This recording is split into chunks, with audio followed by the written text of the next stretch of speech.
V Bílém domě, v nejvyšší místnosti, kde se rozhoduje o osudu národa, se světová ekonomika pomalu vytrácí.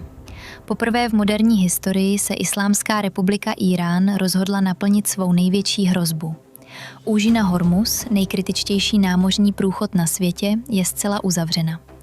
1021% světových zásob ropy je uvězněna za zdí námořních min a íránských rychlých útočních člunů. Na digitálních obrazovkách uvnitř Bílého domu se objevují děsivé údaje. Cena ropy typu Brent právě překročila neuvěřitelnou hranici, dosahujíc nebezpečných $150 za barel. Americký akciový trh klesá. Ceny pohonných hmot stoupají do nevídaných výšek. Svět je držen jako rukojmí. Prezident Spojených států se dívá na taktické mapy. Nehledá kompromis. Nevolá k jednání v rámci Organizace spojených národů. Rukou zasahuje do pevného dřeva stolu a hlasitý úder se rozléhá po tichém prostoru. Otočí se k ministru obrany a dává jasný a nekompromisní rozkaz. Otevřete úžinu. Chci 3 letadlové lodě v Perském zálivu do půlnoci. Chci plnou, neomezenou sílu námořnictva Spojených států uvolněnou. Následuje nejničivější, jednostranná námořní operace v lidské historii. Děsivá ukázka převládající americké palby, která promění 500 íránských rojových člunů v hořící skleněnou vlákninu. Svrhne jejich legendární stíhačky F-14 Tomcat během přesně 60 vteřin a posune 90% íránského námořnictva do temných, držených hlubin Perského zálivu. Toto je časová osa operace Strážní hněv, týdne, během kterého Amerika připomněla světu, proč vládne oceánům. Večer toho dne jsou trhy naplněny napětím. Národní sítě se připravují na omezení energie. Zatímco civilní obyvatelstvo propuká panikou, americké ozbrojené síly zahajují mobilizaci nevídaných rozměrů. Z Arabského moře, Středomoří i Indického oceánu se 3 odlišnými plovoucími městy přibližují k Perskému zálivu. Loď USS Dwight D. Eisenhower, loď USS Harry Truman a loď USS Abraham Lincoln. Toto není jen demonstrace síly. Jedná se o nasazení 3 kompletních letadlových bitevních skupin. Pro pochopení ohromující velikosti této armády je třeba vědět, co letadlová bitevní skupina vlastně je. Jedná se o více než 300 000 tun americké diplomacie, pohybující se rychlostí 30 uzlů. Na ochranu 3 jaderně poháněných superlodí jsou nasazeny 12 torpédových destruktorů třídy Arleigh Burke, 4 torpédové destruktory třídy Ticonderoga a mnoho ponorek třídy Los Angeles, plavících se neviditelně pod hladinou. Nad flotilou se rozprostírá hustá obloha. Více než 200 bojových letounů od 5. generace stíhaček F-35C Lightning II přes těžce ozbrojené stíhačky F-18 Super Hornet, elektronické bojové letouny EA-18G Growler a varovné a řídící letouny E-2D Hawkeye tvoří soubor s více než 2000 vertikálních výhevních buněk naplněných střelami Tomahawk, střelami Standard 6 a protitorpédovými raketami. Íránské vojenské velení v Teheránu sleduje satelitní záběry v naprostém strachu. Vidí soustavu palebné síly, která převyšuje sílu všech vyspělých národů dohromady. Avšak Islámská revoluční garda je zaslepena desetiletími vlastní propagandy. Odmítá ustoupit. Věří, že jejich geografie poskytuje nejvyšší výhodu. Úžina Hormuz je úzká, mělká a klaustrofobní. Je to ideální prostředí pro přepadení. Íránci se rozhodnou uvolnit vše, co mají. Chystají se házet všechny možnosti na americké námořnictvo. První den – masová drtička. Jak se předvoj americké armády prodírá do operačního prostoru, povrch oceánu doslova bublá pohybem nepřátel. Íránská garda spouští svůj proslulý doktrínu rojů v měřítku, jaké dosud nebylo zaznamenáno. 500 rychlých útočných člunů třídy Siraj 1 a Pejkep vybuchuje z ukrytých pobřežních zátok na ostrově Kešme a z přístavu Bandar Abbas. Jsou vybaveny těžkými kulomety, nepřesnými raketami a torpédy proti lodím s vyšší rychlostí 50 uzlů přímo k americkým destruktorům tvořícím vnější obranný kruh. Současně se íránské pobřeží rozhoří dýmem a plameny. Z hluboce zakotvených horských bunkrů vypalují íránské raketové síly desítky střel Silkworm a Goder, které se plíží těsně nad hladinou, dosahují vzdálenosti 300 kilometrů a snaží se vyhnout radaru. Pod vodou hrozí stejně velké nebezpečí.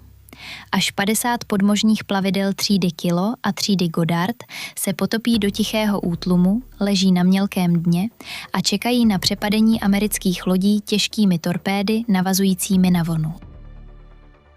Na nebi se tvoří temný mrak 200 dronů Shahed, které se stupují ze severu a chtějí zaplnit obranné radary flotily.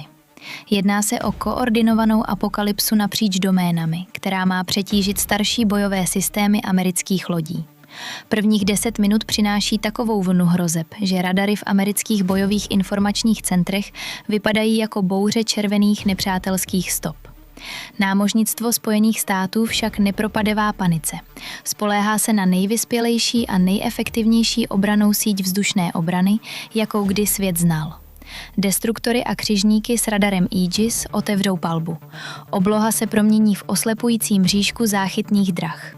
Střely Standard 6 vystřelí z vertikálních výhevních buněk, zrychlují na rychlost Mach 3 celkem 5, rozmetou íránské střely God Air na vzdálenost míle od flotily. Ti, kdo se dokázali prosadit skrz vnější raketový prstenec, narazí na poslední neúprosnou vrstvu americké obrany. Blízký obranný systém Phalanx. Bílé kupole připomínající R-22 na palubách destruktorů se roztočí k životu. Vypustí pevný, děsivý proud 20 mm zrn odolných proti průniku s rychlostí 4500 střel za minutu. Působí jako obrovská řetězová pila. Íránské vláknité čluny jsou rozřezány na polovinu. Trupy se roztříští, motory vybuchnou a voda okamžitě zaplní plovoucí trosky a potopené úlomky. Pod hladinou americké vrtulníky MH-60R Seahawk spouštějí aktivní potápěcí sonary, zatímco letouny P-8 Poseidon rozmisťují sonobouy. V okamžiku, kdy podmořské plavidlo Kilo aktivuje torpédové trubky, zachytí se jeho akustický podpis. Americké lehké torpédy MK-54 se vrhají do vody a loví íránské ponorky v mělkých bahnitých hlubinách. První den končí totální katastrofou pro Teherán. Žádná americká loď není poškrábána. Více než 100 íránských člunů hoří na povrchu. Přestože rozkaz prezidenta nebyl jen obrana, ale i otevření úžiny, je čas přenést boj k nepříteli. Druhý den – kobercové bombardování. Americké letectvo vstupuje do námořní operace, startuje z kontinentálního území Spojených států, avšak neposílá taktická letadla. Posílá těžké údery. Bombardéry B-2 Spirit odstartují z letecké základny Whiteman v Missouri a vykonají 30hodinovou globální úderovou misi. Iránská pobřežní obranná infrastruktura, skladovací zařízení pro čluny a podzemní výzbrojní stanice pro střely Silkworm jsou pevně opevněny.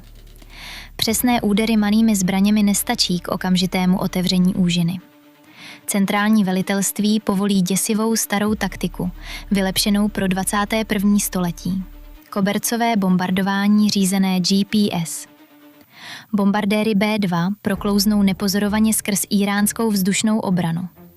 Nad masivním námořním velitelstvím v Bandar Abbas a podél pobřežních raketových baterií se otevřou bombové dveře. Každý bombardér B-2 uvolní ohromující náklad až 8500 kilogramových přímých úderových munic.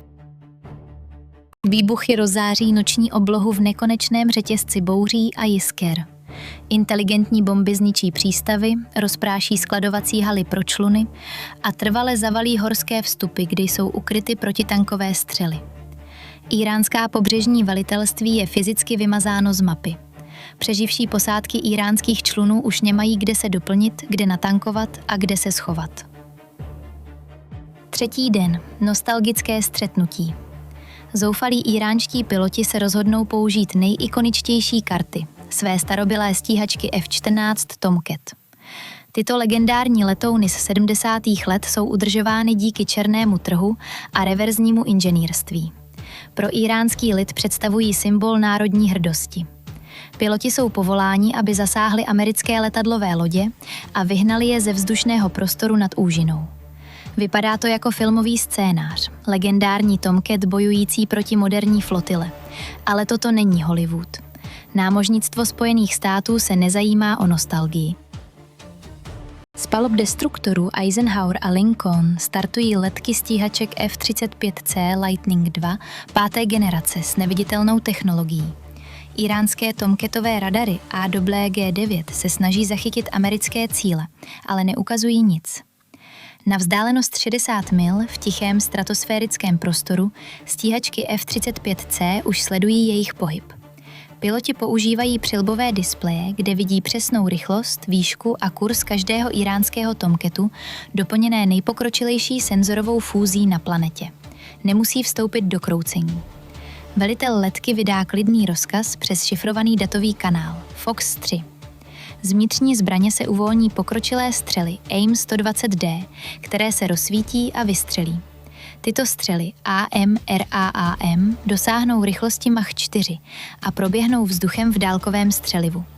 V kokpitech iránských Tomcatů není žádné varování. Střely zůstávají v pasivním režimu až do posledních vteřin střetu. Když radary varovné přijímače a staré Tomcatu začnou křičet, je už příliš pozdě.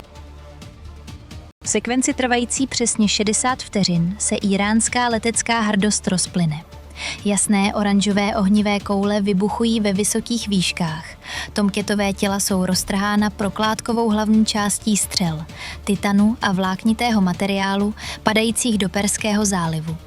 Úder je matematicky dokonalý, úplná letecká dominance, dosažena bez jediného amerického letadla zaznamenaného nepřátelským radarem. 4. den. Raketové nákladní vozy.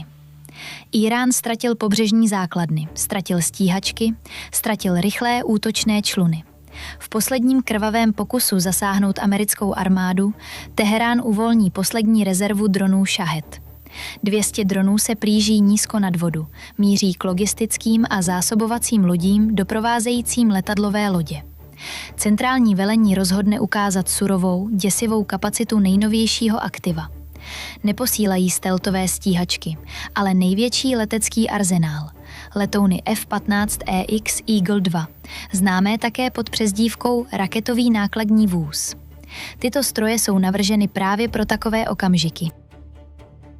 Nespoléhají na maskování, ale na surovou sílu a nepřekonatelný náklad.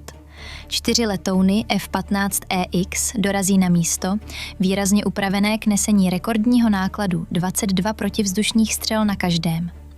Pomocí neuvěřitelně výkonných radarů APG-82 zamíří na přicházející roj dronů.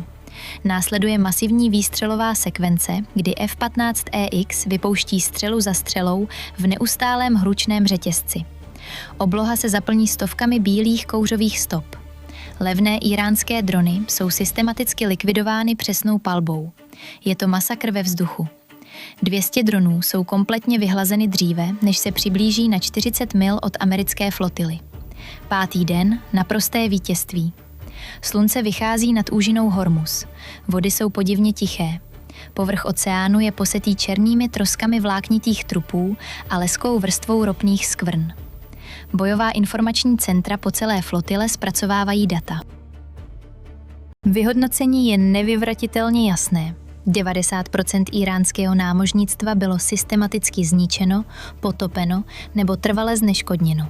Pobřežní raketové střelby jsou jen kouřové krátery v horských svazích. Ponorková flotila je rozdrtěna pod extrémním tlakem hlubin. Letecká síla je na zemi, její nejvýkonnější letouny leží rozbité na dně. Z paluby pevného nafukovacího člunu přistupuje tým námořních sílů Spojených států k hlavnímu navigačnímu boji, který označuje střet mezinárodního lodního traktu v úžině. S klidnými, promyšlenými pohyby připevní velkou, jasně červenou vlajku USA na ocelovou strukturu. Vlajka sviští divokým oceánským větrem, posílající jasný a nevyvratitelný signál Teheránu i světu. Úžina opět patří mezinárodnímu právu. Za síly se rozprostírá horizont plný mohutných komerčních supertankerů. Pod těsným doprovodem destruktorů třídy Arleigh se tyto obrovské lodě opět vydávají na cestu. Jejich nádrže plné ropy plují volně a bez strachu skrz vyčištěné vody. Globální ekonomická reakce je okamžitá a historická. Na burzách v New Yorku, Londýně a Tokiu se obrazovky rozsvítí zeleně. Během několika hodin od vyhlášení bezpečnosti vodní cestou americkým námořnictvem cena ropy typu Brent klesá o neuvěřitelných $45 za barel. Energetická krize, kterou Írán vyvolal s cílem zlomit vůli světa, je úplně rozpuštěna americkou námořní převahou. V hlavním městě Spojených států, v místnosti pro tisk Jamese S. Bradyho, prezident vystoupí k podiumu. Přímým pohledem do kamery, hlasem plným autority říká: Mí spoluobčané, před 5 dny se režim snažil držet globální ekonomiku jako rukojmí. Mysleli si, že mohou udušit životní sílu svobodného světa. Mýlili se. Mise splněna. Šoková vlna 5denní války se rozlévá po celém světě. Kompletně přepisuje geopolitický řád. V Moskvě Kreml zůstává v naprostém tichu. Ruské vojenské analytiky s hrůzou sledují poškození, jak snadno americká stealthová technologie a koordinovaná námořní palba rozbila ruské dodané protiraketové systémy a radary. Prezident Putin vydá stručné prohlášení, že konflikt překročil všechny diplomatické hranice, ale v soukromí vysoké velení uvědomuje, že střet s USA by byl strategickým sebevražděním. V Pekingu reakce přináší okamžitou paniku. Čínské námořnictvo je postaveno do nejvyššího stavu pohotovosti. Generálové, kteří celé desetiletí budovali systémy antipřístup a oblastní odmítnutí, aby udrželi americké letadlové lodě mimo tajvanské úzce, si uvědomují, že jejich doktrína možná selhala. Viděli 3 americké letadlové bitevní skupiny operovat s beztrestností v úzkém, těžce bráněném vodním prostoru, ignorujíc hrozbu protiletadlových raket. Plánované invaze na Tajvan jsou nyní neustále odkládány. Na Středním východě mocenská dynamika se během jedné noci změní. Království Saúdské Arabie. Vidící úplnou devastaci svého regionálního soupeře, okamžitě reaguje. S cílem upevnit své spojení s americkou technologickou převahou Riád podepisuje bezprecedentní obrannou smlouvu v hodnotě $50 miliard na nákup stíhaček F-35 Lightning II a pokročilých raketových obranných architektur. Největší dopad však zasáhne samotný Írán. Velká sázka režimu selhala dramaticky. Jejich námořnictvo zmizelo, letectvo bylo rozprášeno. Biliony dolarů investované do vojenské infrastruktury se rozplynuly. Íránská ekonomika se zhroutila. Inflace vystřelila do výšin, měna se stala bezcenným papírem a ztráta vojenské prestiže rozbila auru nepřemožitelnosti režimu. Miliony íránských občanů, vyčerpaných roky sankcí a útlaku, vyjdou do ulic. Protesty jsou masivní, přetékají zbylé bezpečnostní síly. Islámská republika se rozpadá zevnitř. Amerika nevyhrála jen námořní bitvu, zcela změnila průběh dějin na Středním východě během pouhých 120 hodin. Když se nepřátelský stát pokusí zneužít globální obchod jako zbraň, vyvolá hněv průmyslového vojenského komplexu, který 80 let zdokonaloval umění převládající destrukce. Operace Strážný hněv dokázala, že žádný roj levných člunů, žádné staré stíhačky a žádné pobřežní raketové baterie neodolají koordinovanému zuřivému útoku námořnictva a letectva Spojených států.